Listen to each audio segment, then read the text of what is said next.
Kim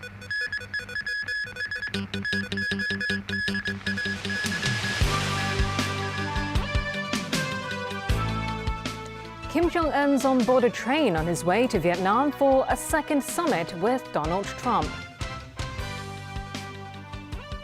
In Venezuela, Maduro cuts diplomatic ties with Colombia after clashes in the border region over aid shipments. And the Financial Secretary unveils the cover of his forthcoming budget.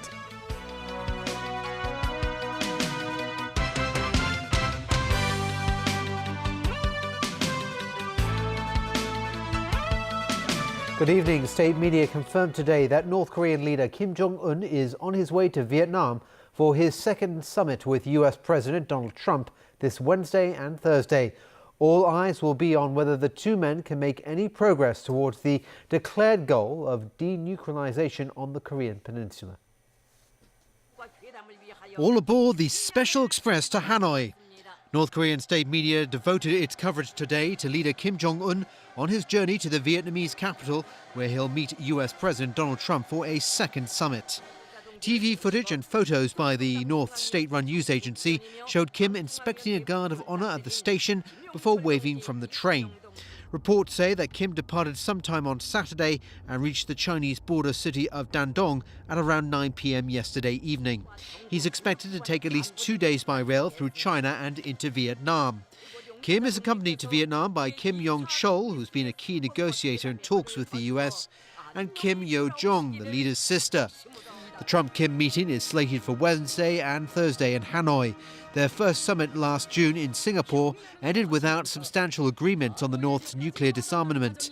Negotiations then stalled as both sides struggled with the sequencing of Pyongyang's nuclear disarmament and the removal of US-led sanctions against North Korea.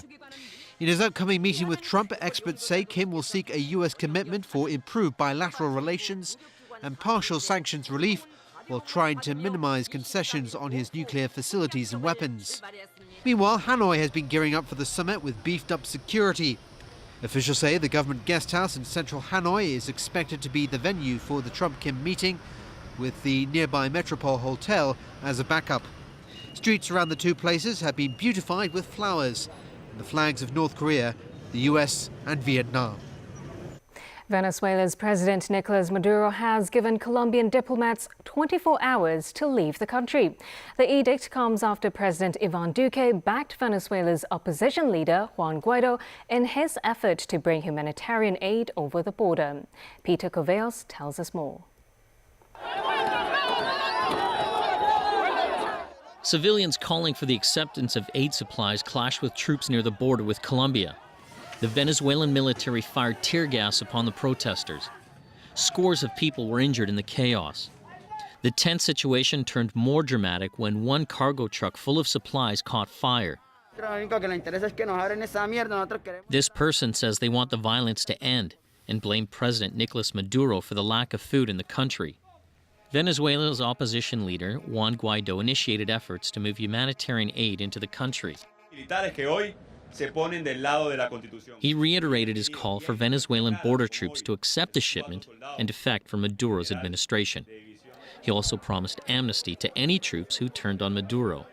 Colombia's President Ivan Duque, who supports Guaido, warned the Venezuelan military to let in the aid. Aid has been handed over to the leader of Venezuela, Juan Guaido. We demand it be allowed into the country. Stopping it would be an attack on human rights and a crime against humanity, he said. The aid has become part of the power struggle in Venezuela. Juan Guaido is the self-declared president of Venezuela and has the backing of dozens of countries, including the U.S. President Nicolas Maduro denies his country needs medicine and food aid and says the shipment is part of a plot by the U.S. to overthrow him. Maduro also is seen as the legitimate head of state by Russia and China. In response to the assistance given to the opposition, Maduro broke off diplomatic relations with Colombia. He said Colombia's president, Ivan Duque, has the face of an angel, but is really the devil. U.S. Vice President Mike Pence plans to meet with Guaido Monday. Those talks could lead to new sanctions against the Maduro regime. Guaido has proposed Washington consider all options to oust Maduro. Peter Corvallis, TVB News.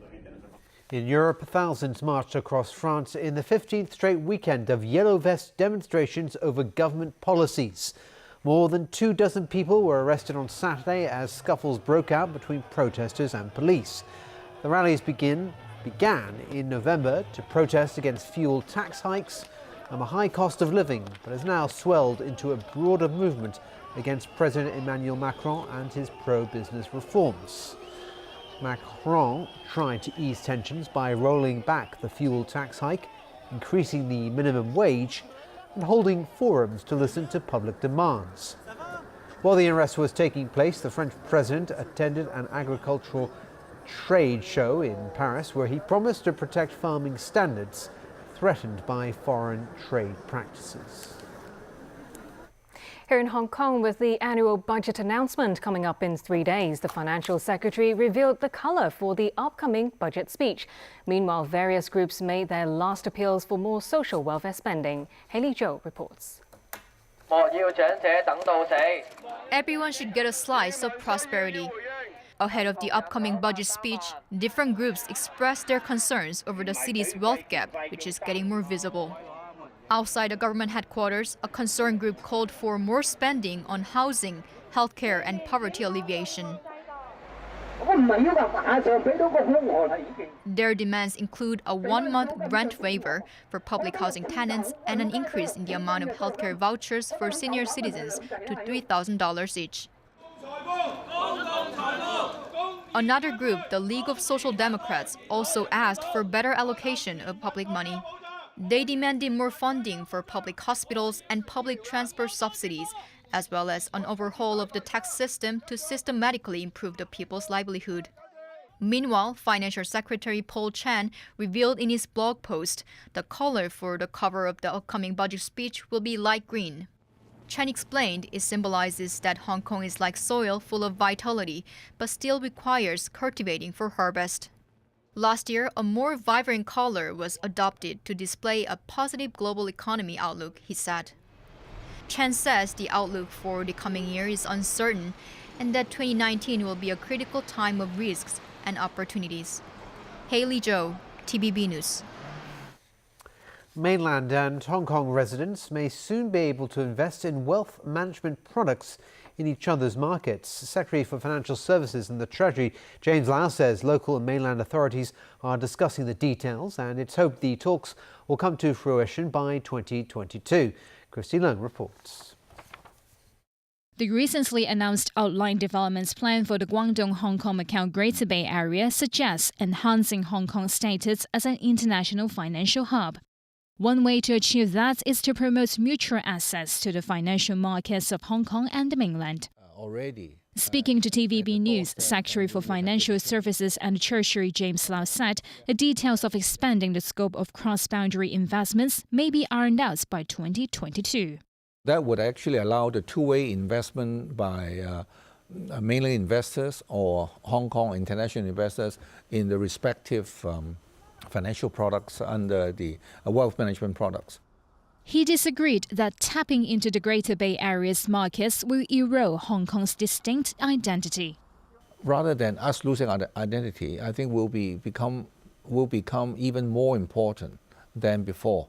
Hong Kong, under the one country, two systems, we have a very different economic, legal, trading system. Currently, Hong Kong people working in Qianhai and Hangqin in Guangdong province only have to pay their salaries tax at a rate similar to those in Hong Kong. Whether a similar arrangement will be adopted for the rest of the Greater Bay Area, Lau said is still under discussion and there isn't a timetable yet. Christy Leung, TVB News. A 55-year-old woman was arrested on suspicion of killing her son. Police were called to a housing estate in Tseung Kwan O. Officers found her 23-year-old lying on the sofa with signs of being strangled around his neck. Initial investigations suggest that he was drugged and then strangled to death by a cable. Police believe he had been dead for 1 or 2 days. Rat poison, sleeping pills and a suicide note by the mother was also found in the flat. Police have listed the case as murder and attempted suicide. A 12-year-old boy has died after choking on a beef ball snack. Police were called to a housing estate in Wong Tai Sin on Friday after the boy was found unconscious near the apartment. He was first sent to Caritas Medical Centre and then transferred to the Paediatric Intensive Care Unit in Princess Margaret Hospital on the same day. He died at 8 a.m. this morning. Medical professionals have suggested that parents cut food into small pieces for their children. Sources say the export restriction on powdered milk formula will continue as the government worries relaxing it would affect the supply to meet needs. Kena Chu reports. The export restriction on powdered milk formula will persist almost 6 years since it was implemented in Hong Kong. This after the government reportedly reviewed the policy and decided on an extension before announcing the plan tomorrow. Under the current policy, each person aged 16 or above can only carry at most 1.8 kilograms of powdered milk formula on departure from Hong Kong. That's about 2 tins of milk powder for infants below 36 months old. This mainlander hopes the government will relax the restriction. This North District resident supports the continuation of the restriction, saying it will keep prices from rising. Lawmaker and North District Council member Lau Kwok Fun agreed with the restriction. He said before any loosening or lifting of the restriction, mainlanders need to have confidence in their own products. Wholesale and retail sector lawmaker Shu Ka-fai says the restriction should not exist in a free economy. He noted the refusal to cancel the restriction would be a case of politics overriding the free market. Kena Chu, TVB News. And still ahead on the news tonight. The central Wan Chai bypass fully opens to traffic. The minibus trade finds it hard to recruit young drivers. And Japan's Emperor Akihito marks the 30th anniversary of his enthronement.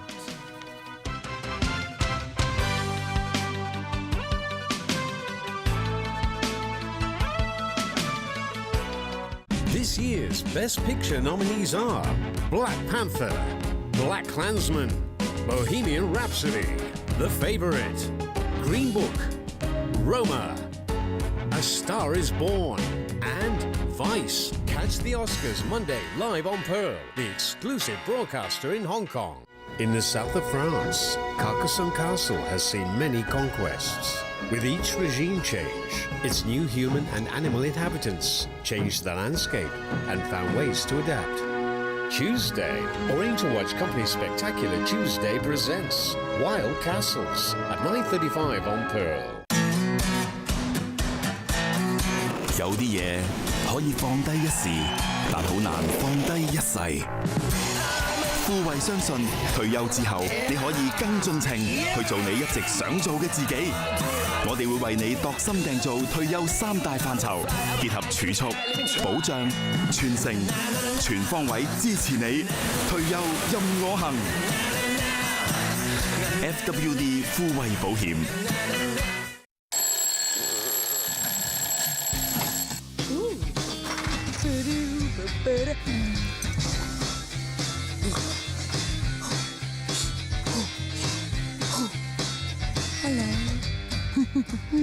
What you do in a hotel is up to you.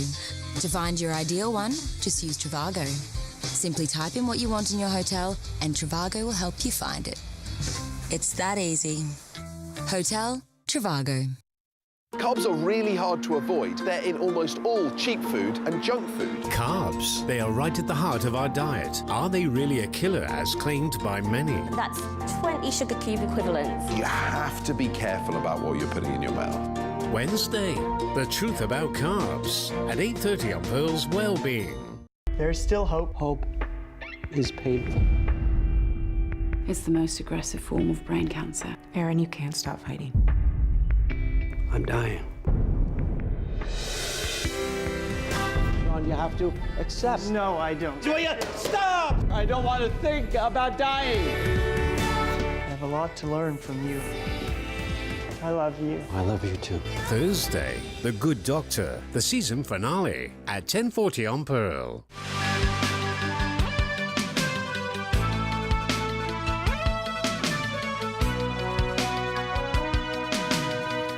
And a warm welcome back to TVB News. The central Wan Chai bypass fully opened this morning. While traffic has been smooth so far today, the Transport chief has reminded drivers to pay attention to traffic news tomorrow morning. Pinky Wong reports. Police vehicles led the first batch of cars at the full commissioning of the central Wan Chai bypass at 7 a.m. this morning. Drivers can now head to the Western District via the Rumsey Street flyover in Central, and then to Kowloon by way of the Western Harbour Tunnel. This motorist driving from the Eastern District is happy using the bypass to cut travel time. It's faster as I no longer need to pass through Central or Wan Chai to reach the Western District. It saved me some 10 minutes compared with the past. The first stage opening of the bypass last month saw complaints about unclear road signs. This morning, our crew made a trip from North Point to Western District and found road signs on the bypass had been updated. At some 300 meters before the exit point, double white lines have been changed to broken white lines to allow drivers to change lanes. The transport chief also made a remark to drivers. This morning, the flow is rather smooth. But of course, on Monday morning, when everybody is rushing to work, we would hope our drivers would take extra caution and care because the signage, the customization, and the various things will be new to them when they first use the bypass. Pinky Wong, TVB News. A minibus association says low salaries and poor career opportunities are making it difficult to attract new drivers.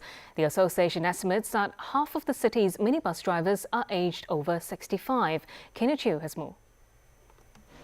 The 71-year-old man has been a minibus driver for a decade. He does not find his age an issue in continuing his job. According to the Transport Department, there are around 170,000 public light bus driving license holders at present. Many of them are aged between 50 and 69. Close to 15,000 of them are aged over 70. More than 1,000 are older than 80. According to the minibus sector, about 10,000 holders of this kind of driving license are actually working as minibus drivers. Half of them are over 65 years old. The monthly salary of about $10,000 is much lower than the more than $20,000 offered to entry-level drivers by franchised bus companies. Chen Menchen, a spokesman for the Hong Kong Scheduled Green Minibus Licensee Association, says it's a challenge to attract new drivers because of low wages and a lack of promotion opportunities. He also noted that for the minibus trade, it's not feasible to significantly raise salaries for drivers as that would mean increasing fares for passengers. Transport sector lawmaker Frankie Yik says more part-time drivers, including women, could be a solution to the problem. He noted it's just a matter of whether they are willing to do the job. The Transport Department says it will arrange recruitment fairs with the Labor Department and encourage minibus operators to hire more ethnic minorities and rehabilitated persons. Kena Chu, TVB News. There are 5 mosques in Hong Kong, and the biggest one is in Tsim Sha Tsui. We take you inside the Kowloon Mosque, which held its first open day today after a major renovation. This main prayer hall, fit for 1,800 people, is normally off limits to women and non-Muslims. Today was an exception. It's the first time visitors are allowed in after a 5-month renovation, which included a fresh coat of paint and polished marble pillars. The local Muslim community hopes to dispel misconceptions about their faith through open days that come complete with guided tours. Terrorism or some extremism, this is not the way of Islam. We are part of your community. We are part of Hong Kong, and we live peacefully in Hong Kong.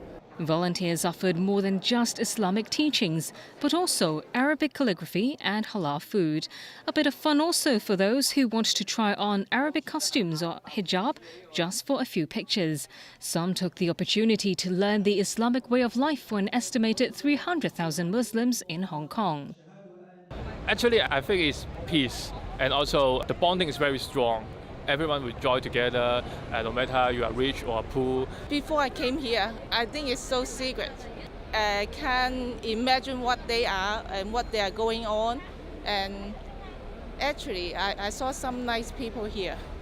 The next open day has been set for mid-September. Japan's Emperor Akihito today marked the 30th anniversary of his enthronement with a call for his country to open up more and build sincere ties with the world. The 85-year-old monarch ascended the throne after the death in 1989 of his father, Hirohito, in whose name Japan fought World War II. Today, Akihito said from the day he became emperor, he has been praying for peace and people's happiness, as well as thinking of how one should be as a symbol. Akihito will step down on April 30th, the first abdication of a Japanese monarch in about 2 centuries. He will be succeeded by Crown Prince Naruhito. In the United States, Special Counsel Robert Mueller's team told a judge on Saturday that President Donald Trump's former campaign chairman, Paul Manafort, repeatedly and brazenly broke the law. Mueller's team argued he did not deserve leniency at sentencing. The recommendation from Mueller, who is investigating Russia's role in the 2016 US election and whether Trump's campaign worked with Moscow, increases the likelihood that Manafort will spend a long time behind bars. Manafort pleaded guilty last September to conspiracy against the United States and conspiracy to obstruct justice. He will be sentenced early next month in connection with the various charges against him. Pope Francis has ended a summit on clergy sex abuse with a vow to confront abusers with the wrath of God and prioritize victims. Earlier, more damning testimony at the special summit, which looked into decades of sexual abuse by the Catholic clergy. A prominent Nigerian nun blasted the culture of silence that has long kept clergy sexual abuse hidden in the church. She told Catholic leaders that they must transparently admit their mistakes to restore trust among the faithful. A Mexican journalist told bishops and others at the summit that their collective failure to report abuse and inform their flocks about predator priests made them complicit in the crimes. Also, a German cardinal admitted that church files about abusers had been destroyed, victims were silenced, and church procedures were ignored, all in an attempt to keep the scandal under wraps. And Mother Nature wreaked havoc across Croatia's Adriatic coast on Saturday. Unusually strong gale force winds reached speeds of up to 190 kilometers per hour, suspending ferry services. This semi-truck was no match for the gusts. Some roads in Split were closed for fear of flying glass, tree branches and other flying debris. Crews worked all day to clean up debris from fallen trees, overturned vehicles and windswept roof tiles. The storm also struck an area of Bosnia, with trees being uprooted because of the breeze. The strong winds are expected to ease on Sunday. So, Tony, I think we have some basketball news tonight. Yes, we have a lot of basketball to talk about. The Houston Rockets beat the Golden State Warriors 118-112. The Rockets played without James Harden, who had the flu. Eric Gordon led Houston with 25 points. Meanwhile, the Pelicans routed the Lakers 128-115. LeBron James had 27 points, 12 assists and 7 rebounds for LA. Brandon Ingram scored a team high of 29, but New Orleans with 7 players in double figures, including all 5 starters. Anthony Davis, who will likely lead the team at the end of the season, did not play for the Pelicans. To Oklahoma City now, and the Thunder fell to the Sacramento Kings. Russell Westbrook had 41 points, 10 rebounds and 4 assists for the home team. Paul George added 14 points and 13 rebounds. The Kings were led by Buddy Hield, who dropped 34. Marvin Bagley III registered a double-double of 19 points and 10 boards off the bench. The final score, Kings 119, Thunder 116. OKC was coming off a double overtime win over the Utah Jazz. Sacramento snapped a 2-game losing streak. Golf now, and watch as Dustin Johnson drives the green on the par 4 345-yard hole. The shot led to an eagle. Johnson fired a 5 under 66 and tops the board at the Mexico Championship. He's at 60 under par overall and leads Rory McIlroy by 4 strokes heading into today's final round. Tiger Woods is 10 strokes back after a 1 under 70 on Saturday. 4 golfers are at -9, including major winners Patrick Reed and Sergio Garcia. While Johnson's shot was impressive, Kevin Kisner somehow kept his concentration on this putt, despite another ball landing on the green and rolling past the hole. Patrick Cantley was the one who made the golfing faux pas. In his defence, he couldn't see Kisner because of the sunken green. Keisner is 3 under par, tied for 20th place. Cantley is at 9 under and in contention for the championship with 18 holes to play. German football, Bayern Munich beat Hertha Berlin 1-0. Javi Martinez scored the only goal of the match at the hour from a corner kick. Bayern held on to win at home and draw level on points with Borussia Dortmund. After a slow start to the season, the defending Bundesliga champions have won 10 of their last 11 games. Dortmund can move 3 points clear over a win over Bayer Leverkusen later tonight. That's the news. Thanks for watching. Bye.